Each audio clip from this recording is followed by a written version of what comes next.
Good afternoon, everyone. Thank you for having me here, Madam Principal, the entire school, and all the eminent speakers who spoke before me and will speak after me. It's been a privilege and very inspiring to hear all the stories. And you know, when I look at this, and when I heard the introduction the gentleman gave just now, and I look at that picture of mine, the bearded guy is looking back at me. And I'm reading this profile and I'm thinking that here's a senior news editor and his job is to speak every day at 8 p.m. also on reports. His job is to communicate with people. When I look at this, all I can say is it was not always like this at all. And I was wondering whether I should start or whether I should even talk about this or not. But the reality is that in my formative years as a child, when I was growing up, it wasn't very easy in terms of how I was treated in school. I've been basically a very bad victim of bullying when I was a child, when I was in class 1 and 2, very badly bullied in a very prominent school of Delhi, unfortunately. And it was so bad that it really affected my self-confidence, my self-esteem. I became an introvert. And when something sort of happens repeatedly when you're a child, you carry those memories with you for a very long time. And so I changed schools. I got set in a new school. I started making friends. And I realized over there that finally I'm slowly starting to regain my self-confidence, my self-esteem, and I'm feeling a little better about myself. But then because of my father's job, I had to travel once again. So I had to again start the entire process all over. And this has happened over and over again. But having said this, there was a point in my life when I realized that while growing up, listening to things like people saying that, you don't talk too much, why aren't you interacting with everyone? My parents would try and push me and say, "Jao, beta, unse baat karo, ghar aaye hain, unse baat karo, zara khelo." But I would not want to. Children, when they would go out in the evenings after school to play, I would never go because I lacked that confidence. And in that sense, slowly I got tired of listening to all of that. And I felt that if someone can make a difference, it has to be me. It has to be me. It has to come from inside. And, again, the fact is now I'm in a job where I speak to people. Would you ever imagine that? I'm in a job in which I've been I started as a crime reporter, having interacted with Mr. Kant a couple of times as well. I started as a crime reporter, and my job, what I'm basically trying to say is that I decided to break that barrier and take part or participate in a career where I would have to beat that fear of mine. And I decided that this was the only way. If I became a mass communicator, if I became someone who would speak, who would, speak for a living, which is what I do now, that's my job. That is the only way which where I will beat my, initial fears. And I think I have done that, finally.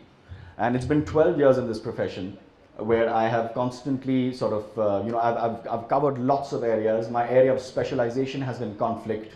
Conflict reporting takes you to all the, sort of messy places where something is going wrong, where you have to make sense of it.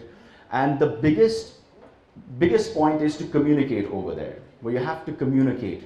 Because without communication, as one of our earlier speakers also spoke, without communication you give rise to misunderstanding, misconception, and half the conflict around the world, I'm sure you would agree, even in India, most of the conflicts arise out of misunderstandings. Religious misunderstandings, cultural misunderstandings, historical misunderstandings.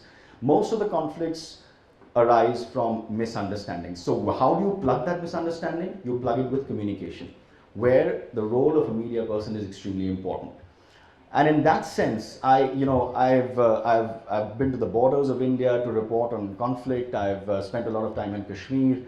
And I realized, like for instance, when the Kashmir floods happened, the devastating Kashmir floods, I was there for 1 week. And the biggest allegation against the media was that you're not covering the Kashmir floods from the Kashmiri point of view.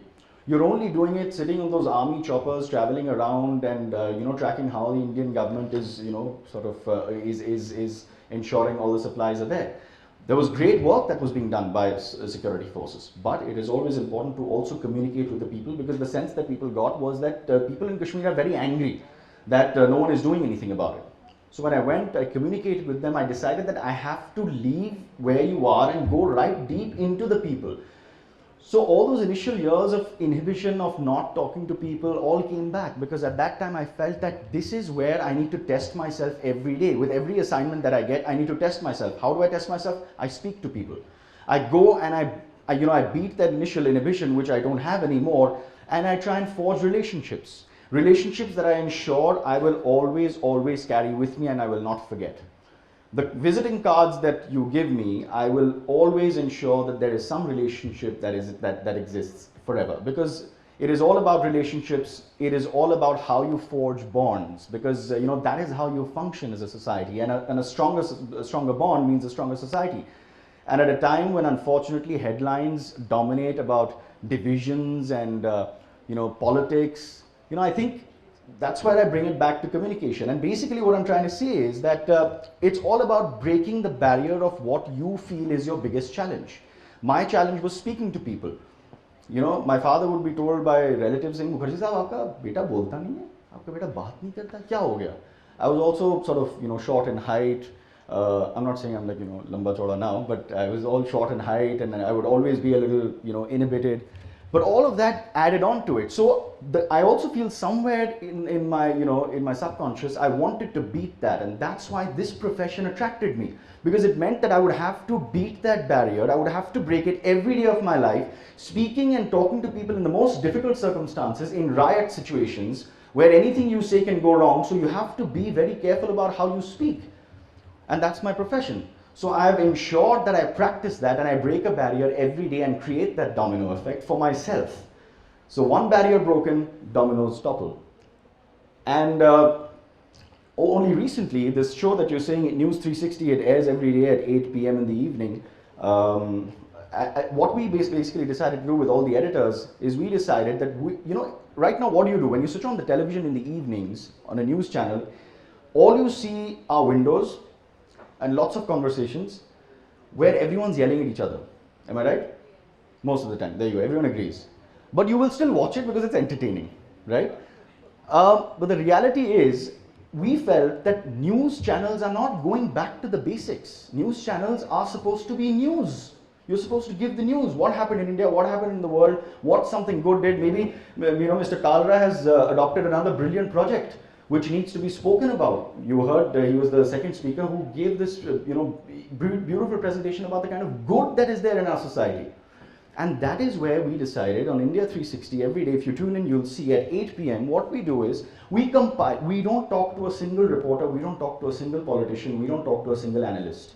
There's just me, and we talk for 30 minutes about news. What has happened around the world, from the good, the bad, the ugly, the disgusting, to the funny, the cute, animals, anything, because it's important. People enjoy that kind of thing. I would like, and the show is getting a lot of good responses as well, because I think pressing the reset button and breaking that social barrier or breaking that mental barrier also about how media is being perceived these days is important. And I think with this show we're doing that. So I would urge you all to maybe just tune in at some point in time on the weekdays at 8 o'clock and see what we're doing, because we're going back to the basics in the short period of time, but we're still trying to do that. We still have debate programs, which is also important, but we're still trying to do that. Anyway, so I'm not going to go on for too long, but so from the boy who grew up, coming back from school with a bloodied nose, with a shirt torn, with scars on his head, when I look back and I think of those scars which still remain with me, the inhibition does not remain with me anymore. The feeling of being bullied, the feeling of being a victim doesn't remain anymore. Because I've done something about it, I've tried to do something about it, and I think that I've chosen a line in which I need to beat the thing that was going to be a huge factor in my life if I hadn't recognized it and I hadn't done something about it. So in that sense, I've broken that barrier for myself, and I would urge all of you, when you go out, speak to people. Don't feel that you can't do something just because you've been, and I'm sure there are people in this room who have been bullied, and there are different types of being bullied. So just try and beat that inhibition, speak to as many people as you can, forge relationships, chat away with people. My friends always make fun of me, yeah, you speak to everyone. But I enjoy that. I like to know, maybe the person who I'm speaking to. Like for instance, at a restaurant, I'll give you an example. Whenever I go, I always, first thing, I ask the name of the waiter. So that I will not have to address him by saying, excuse me, I can address him by name. It's just a little example I'm saying in forging relationships. You can apply that anywhere you want, and again, it all boils down to communication. It boils down to you speaking to people, forging relationships, and making them strong.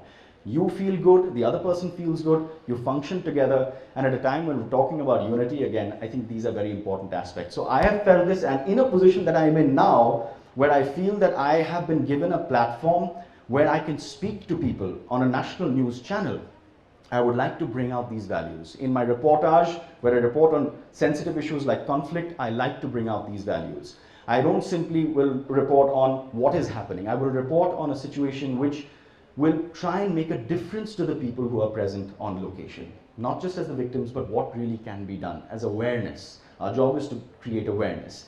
Anyway, so I think I'm going to end on that note, and thank you very much once again, Amity, for giving me the platform. They've always been very nice to me. And I would love to take any questions at any point of time. My contact is there with the school, so any student, whoever wants to interact with me or anything, if you guys want to just come over to the studio one day, please go ahead and anytime. I would love to be with you guys. Thank you so much. Thank you so much.